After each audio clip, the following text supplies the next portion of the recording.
Combien de temps ça va durer? L'interview en elle-même, une dizaine de minutes. C'est bon, c'est bon.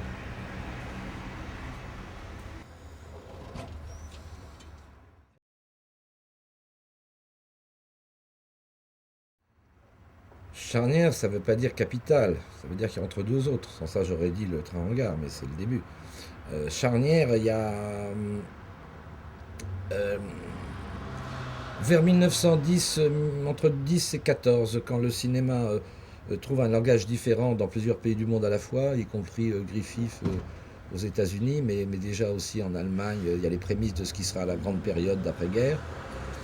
On peut dire que, disons, c'est une période qui va durer sur 5 ans, disons entre 12 et 17. C'est vraiment une période très très importante du cinéma, où on ne se contente plus de la vignette. Où déjà, comme on veut raconter quelque chose, il y a des choses qui apparaissent dans les films que même les metteurs en scène n'ont pas voulu mettre, s'ils sont des grands metteurs en scène, et d'autres après comprennent ce que c'est et les mettent. C'est vraiment la première période très très importante, je crois. Ensuite, contrairement à ce qu'on a dit, moi je ne crois pas que ce soit l'arrivée du parlant tout de suite, c'est plutôt la fin du parlant, la fin du muet, pardon. On peut dire que dans les dernières années 20, il y a eu des films qui faisaient déjà la synthèse d'un tas de choses, et déjà le cinéma avait fait des pas de géant, et il était important un peu partout. Je crois qu'une période beaucoup plus importante qu'on l'a cru en ce qui concerne le cinéma américain, c'est les années de guerre, de la Seconde Guerre mondiale, où les genres se sont adaptés à la propagande, et où le feuilleton, le serial, le policier, tout cela a été baigné dans cette idée de mouvance noire, comme ça, un certain pessimisme.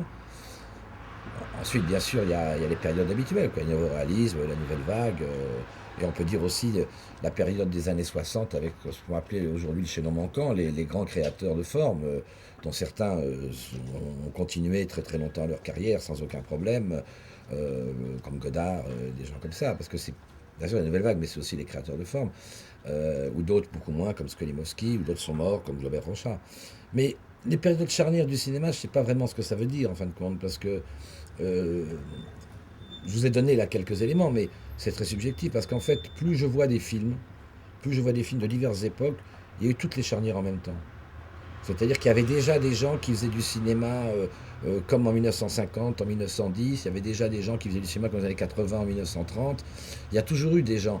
Et c'est la phrase que j'aime beaucoup, que je me rappelle d'une discussion que j'avais eue avec Jacques Rivette au moment de l'Amour fou, donc il y a longtemps. Et il disait, mais Godard a raison, Jean-Luc a raison dans Bande à part, quand il fait dire classique égale moderne. Les classiques, c'est les modernes qui ont passé le temps. C'est tout. Je pense que John Ford a toujours été moderne, Murnau a toujours été moderne, Lang a toujours été moderne, Hitchcock a toujours été moderne, Jean Eustache a toujours été moderne, etc., etc. On confond souvent modernité et contemporanéité, ça n'a rien à voir.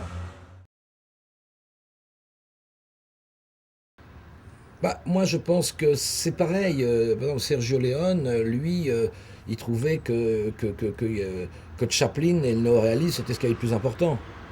Bon, et en fait, Chaplin était déjà néoréaliste. Quand j'ai parlé avec Samuel Fuller, lui, il avait une vision du cinéma très étrange, parce qu'il pouvait aussi bien trouver que Keaton était moderne, ou les films avec William S. Hart, que les films de Godard. C'est-à-dire, je ne sais pas comment expliquer ça. J'ai peut-être eu la chance de m'intéresser à des cinéastes qui étaient d'abord des artistes. Dans ceux que j'ai rencontrés personnellement, j'entends. Donc les conversations très vite étaient sur le cinéma, pas au niveau d'une référence historique cinéma. C'était plutôt l'histoire comme référence. Mais même plus généralement sur lesquels vous avez écrit, Ah, c'est autre chose, ça. Hawks ou Friesland, ils n'ont pas, pas le même rapport à l'histoire du cinéma. Mais ils ont un rapport par rapport à leur propre histoire. Quand je réécris un livre sur Mizoguchi, ou sur Billy Wilder, sur Sacha Guitry, sur Hawks, sur Jerry Lewis, sur Fritz Lang, pour prendre quelques-uns sur lesquels j'ai écrit des livres, il est évident que leur vie, il n'y a pas l'histoire du cinéma, il y a le cinéma, il y a l'histoire. Il y a l'histoire, la grande histoire politique, et il y a aussi leur propre histoire.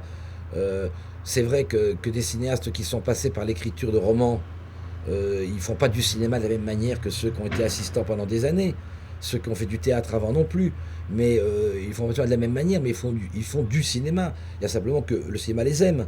Le seul problème que moi je pose, c'est que quand le cinéma vous aime pas, vous pouvez faire tous les films que vous voulez, mais ça ne sera pas bon. Et qu'il y a aussi cet immense problème qu'est la critique, c'est comment la critique regarde un film et dit que c'est bon ou mauvais, ou que c'est du cinéma ou pas. Alors il y a des critiques, c'est en fonction du sujet, suivant que l'acteur est formidable. Enfin, quand il y avait des critiques, aujourd'hui il n'y en a plus beaucoup. Donc, je ne sais pas, c'est très difficile de répondre à ça, parce que quand moi je vois, on va toujours dire la même chose. Quand je vois un film comme Les Espions de Fritz Lang, ou quand je vois un film comme, disons, La foule hurle de Hawks, mais aussi si je vois le roman d'un tricheur de Guitry, si je vois un Feuillade, si je vois un Mizoguchi des années 30 comme la campagne d'Osaka, il y a des différences bien sûr par le fait des moyens techniques, mais profondément je vois des films qui fonctionnent de la même manière et qui touchent les mêmes sujets. Alors bien sûr ils ont un rapport à leur histoire propre du moment, leur environnement, socioculturel, politique et le vécu des gens, mais profondément. Moi, je sais pas, aujourd'hui, si je revois La Maman la putain de Stache, c'est un film que je trouve d'une modernité exemplaire. Et je voudrais bien que tous les films français maintenant aient cette modernité. Ils ont 500 ans de retard par rapport à ce film-là qui a été réalisé quand même en 70, 73.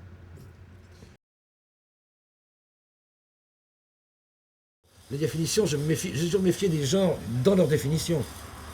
Les gens m'intéressent quand ils sont producteurs de codes. Et ces codes, généralement, sont des codes qui maquillent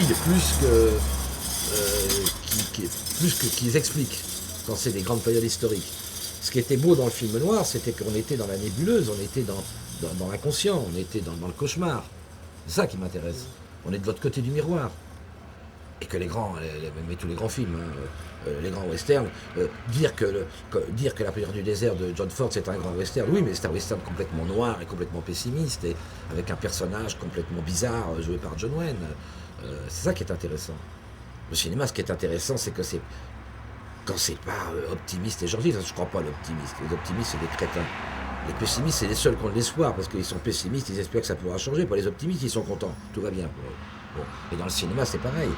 Le cinéma, les cinéastes qui disent oui, je fais un cinéma moderne parce que la caméra se balade un peu partout et qu'on filme à nombril, moi je veux bien, mais bon, le cinéma moderne, on n'a qu'à voir des films tournés avec 3 francs 6 sous de Edgar Ulmer dans les années 30, c'est 10 fois plus moderne que des films tournés avec plein de pognon.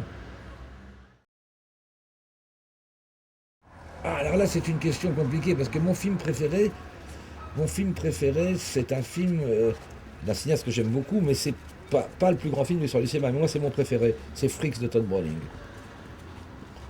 Pas uniquement parce que je fais pas des vrais monstres, parce que ça, je m'en fous. Mais c'est un film tout à fait passionnant. Passionnant.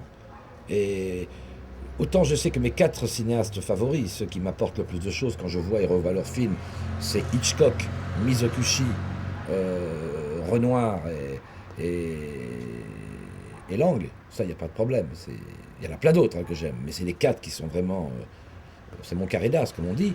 Autant les films, c'est différent, parce qu'il y a des films que je peux aimer de gens dont j'aime pas beaucoup les autres films. Parce qu'il y a des films qui dépassent leur auteur. Prenez un film comme Casablanca, qui est signé Michael Curtiz. C'est un film magique. Il n'y a aucun autre film de Michael Curtiz qui soit vraiment magique. Et celui-là, il est magique. Prenez mon ami Alain Corneau, qui est un bon cinéaste. Dans son œuvre, il y a un film qui est pas très différent, mais qui est très nettement au-dessus, qui est un chef-d'œuvre absolument incroyable, c'est Série Noire. Donc, je suis pour la politique des auteurs, mais la politique des auteurs ne veut pas dire la politique des plus grands films, c'est 2 choses différentes. Comme quand en littérature, si on aime un écrivain, même des œuvres entre guillemets mineures peuvent être très passionnantes pour la connaissance de l'écrivain. Mais c'est pas pour ça que ce sont des grandes œuvres.